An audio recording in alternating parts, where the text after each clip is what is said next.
everybody. Scott Golden here with the Golden Opportunities Coaching YouTube channel and the Pro Wrestling Logic YouTube channel. This is, of course, Pro Wrestling Logic, and this is the AEW Dark Review for the 19th of July 2022. We continue these forays into AEW Dark, although half the time I wonder why they even do the shows, because to be perfectly honest with you, they don't need that many matches for on a YouTube show, but they do them anyway. Long episode of Dark, and is a preview of the Ring of Honor pay-per-view. Matches were taped at Universal Studios in Orlando. 14 matches. Doesn't need to be a 2-hour Dark. Anyway, so Excalibur and Taz on commentary. They joke through the matches as always. Majority of the show is set to kind of preview the ROH pay-per-view, but at least the matches are short so we can recap them quickly. Jarrell with Private Party defeats Luke Sampson. Mark Quinn is out there and killing time. Jarrell wins with a pump kick after Private Party distracts the referee.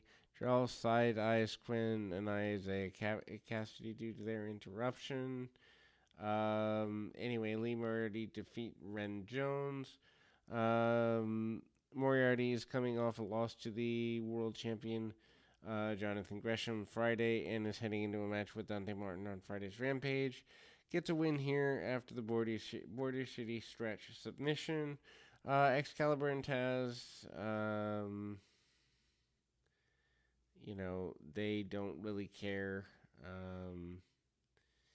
about the stuff, and they could use other announcers here. Serena Deeb defeating Viva Van. Deeb comes out with Deeb's dojo flag. Taz begins to question whether Van wore Vans, and then Deeb is preparing to challenge the women's champion Mercedes Martinez, so obviously she looks decent here.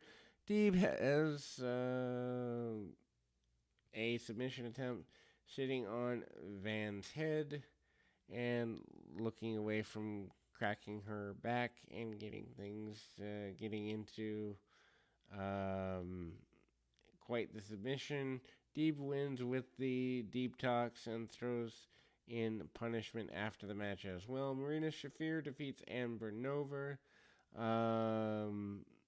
Shafir really hasn't come into her own, and this match doesn't really show it yet. Wins with the submission and basically is here because basically who she's married to. However, this is very good. Takeshita defeats Anthony Henry. Decent match. Anyway, so Takeshita is a really good talent, and he improves every time out. Good competitive match, and a jumping knee by Takeshita gets him a victory in probably one of the more competitive matches on the show. Jonathan Gresham, the ROH world champion, defeats Jordan Oasis in a non-title match. Why he's in a jobber match, no one really knows. Gresham defends the title Saturday against Claudio Castagnoli. No Tully Blanchard with Gresham here. Maybe it's because this was taped before the turn happened. Gresham is giving a little bit of fight away to Oasis and gets hit with a swanton to the back, among other things. Gresham rebounds and rams his knee into the mat repeatedly. Then we go to ROH Pro Champion Wheeler Yuta defeating Bryce Donovan. Donovan has been on TV before, but it was only in a loss to MJF. And then he's part of the Shock crew along with Barbie Orlando and Max Caster. Yuta is preparing for tag match with John Moxley against Best Friends Wednesday, and appear title defense against Daniel Garcia on Saturday. He wins with a German suplex and talked with Shivani after the match. Basically said he's going to hurt Garcia and give him a scar he'd always remember. And then Danhausen defeats Jake Something. Well, that proves that AEW doesn't see anything in Jake Something. Something is a former Impact wrestling talent and uses power moves on Danhausen. Danhausen hits a bunch of offense of his own, and Danhausen is using a cradle to pick up a win. Then we go to the Renegade Twins defeating the Avery Bro and Valentina Rossi. Twins are 0-3 in AEW going into this. And ultimately they win via double team assisted neckbreaker. Shivani interviews them afterwards about using twin magic, and nobody cared. ROH Women's Champion Mercedes Martinez defeated J-Rod in a non-title match. Why have a champion wrestle that close to the pay-per-view? J-Rod is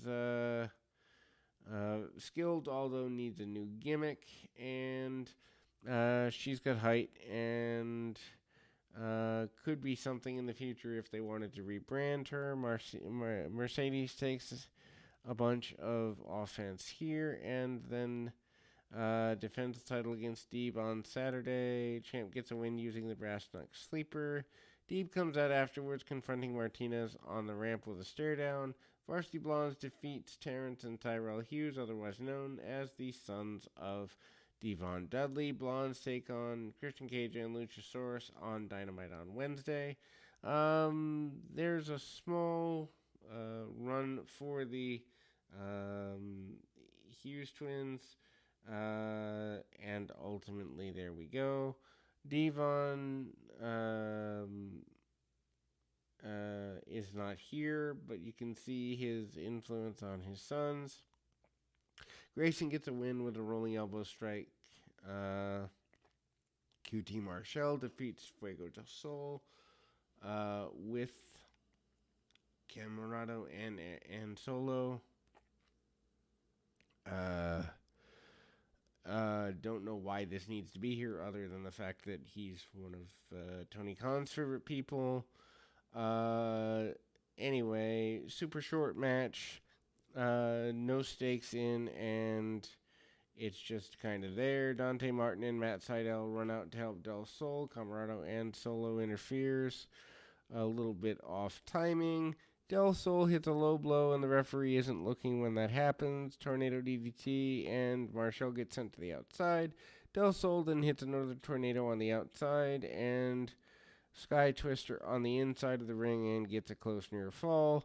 Marshall then gets a win after hitting a shooting star press and a counters a shooting star into a diamond cutter, and off we go. Jay Lethal defeats Logan Cruz. I don't know that we've seen Logan Cruz before. Lethal grabs the mic and said Cruz is his student. He puts Cruz over, making his debut, offering to help him get ready for Samoa Joe, but then turns on him and he's aggressive from the onset. Shivani asked Lethal after the match about Chris Daniels' comments from Dynamite. He didn't say much of note, but Daniels' match does appear like Rampage based on that, and then obviously Samoa Joe and Jay Lethal will take place.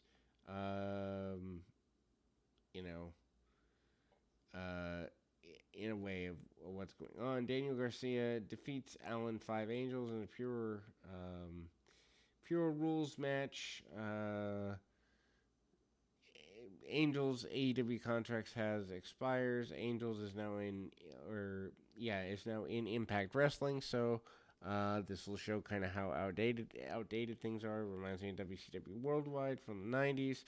Anyway, pure rules include no punches, 3 rope breaks, and other basic rule nuances. Angels does hold well for himself. Angels then uses his last rope break to start a near choke by Garcia. Garcia gets it again, and the Angels has to walk on the top rope to try and escape it.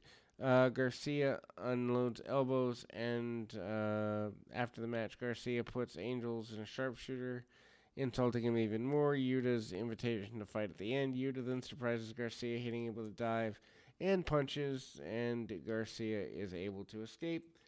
Right there, we will be back with more right after this.